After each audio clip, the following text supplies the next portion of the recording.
Non solo ristrutturazioni. È molto tempo oramai che ti parlo di ristrutturazioni, cercando di spiegarti il loro funzionamento e come meglio muoversi.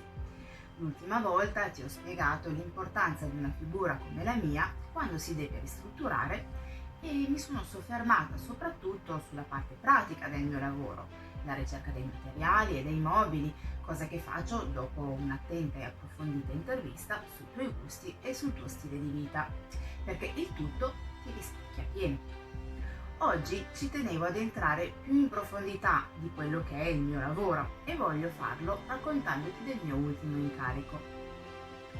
Qualche giorno fa sono stata contattata da una coppia che si è trasferita da poco nella mia città e che voleva dei consigli su come finire di arredare e organizzare la giorno a giorno della loro casa.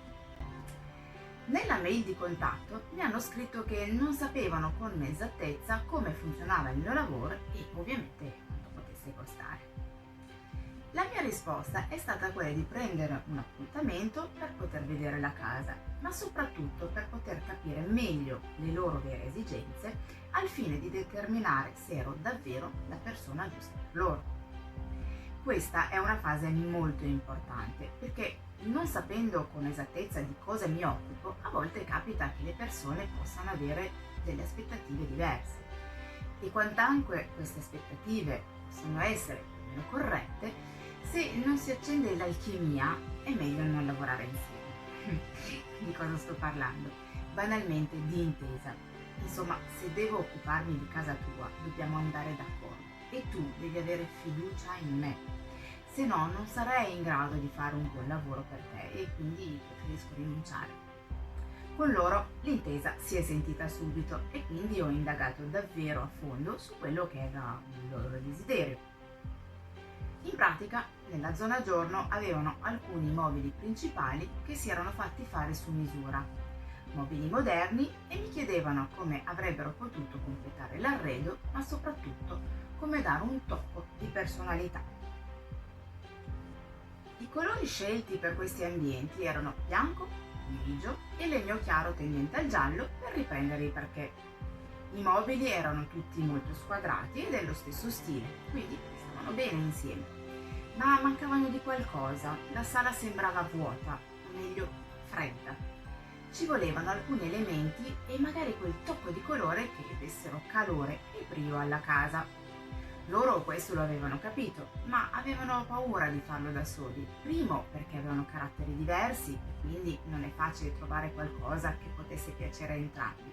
Secondo perché non vogliamo fare lo stesso errore che abbiamo fatto nella nostra vecchia casa. Abbiamo comprato dei mobili che ci piacevano, ma in effetti non legavano bene insieme. Cito le parole della signora. Ecco, di base il problema è questo. Tante volte si vedono case con elementi che non legano bene fra loro. Spesso sono messi nella posizione non migliore, con spazi mal sfruttati, e c'è un uso scorretto del colore. Ovviamente ognuno di noi ha i propri gusti, ma una casa ben riuscita non è solo questione di gusti quanto di armonia. Mi spiego. Quando una casa è arredata in modo equilibrato, a prescindere dallo stile, tutti gli elementi si danno ragione d'essere l'un l'altro. Tutto comunica in maniera corretta. Il risultato è che la casa piace a tutti. La sensazione è: non è il mio genere, ma non posso che ammettere che è una bella casa. Questo è il mio lavoro. Riuscire a darti una casa che ti rappresenti, che sia funzionale e che sia talmente armoniosa che piacerà a tutti, anche a chi ha gusti totalmente diversi dai tuoi. Ora, l'armonia degli elementi e dei colori naturalmente non è studiata solo per piacere a tutti, perché la casa è tua, prima di tutto deve piacere a te, ma serve soprattutto per fare stare bene te in casa tua. Viviamo in un mondo di corsa che ci procura molto stress e la nostra casa è il nostro nido, dove poterci rilassare e poterci rifugiare, ma se non è correttamente studiata, il rischio è che tu possa avere dei fastidi inconsci e ti senti ma non li sai spiegare. Questo è quello che posso fare per te, che tu debba arredare da zero o che abbia bisogno di una consulenza per migliorare quello che hai già. Se devi arrivare ex novo, però, potresti dirmi: vado in un negozio d'arredo dove comprerò i mobili e mi faccio consigliare da loro. E è vero, la maggior parte dei negozi di arredo non si limita più a vendere mobili e a studiare solo la composizione di alcuni ambienti, come per esempio una cucina. Spesso aiutano anche a fare un progetto più generale, consigliando anche sui colori. Ci sono però due svantaggi ad affidarsi ad un negozio d'arredo. Uno, ti faranno proposte solo sulla base di ciò che vendono loro. Due, difficilmente arriveranno a vedere anche gli accessori come quadri e cuscini. E quando lo fanno, di nuovo la scelta sarà tra le cose che hanno dai loro fornitori. Io, in base alla nostra chiacchierata, ti faccio un progetto anche ricercando i pezzi migliori da includere in svariati posti. Poi possiamo limitarci ad una consulenza e sulla base del mio report fai tutto tu. Oppure, come spiegato nell'altro video, posso occuparmi di tutto io dall'ordine alla consegna.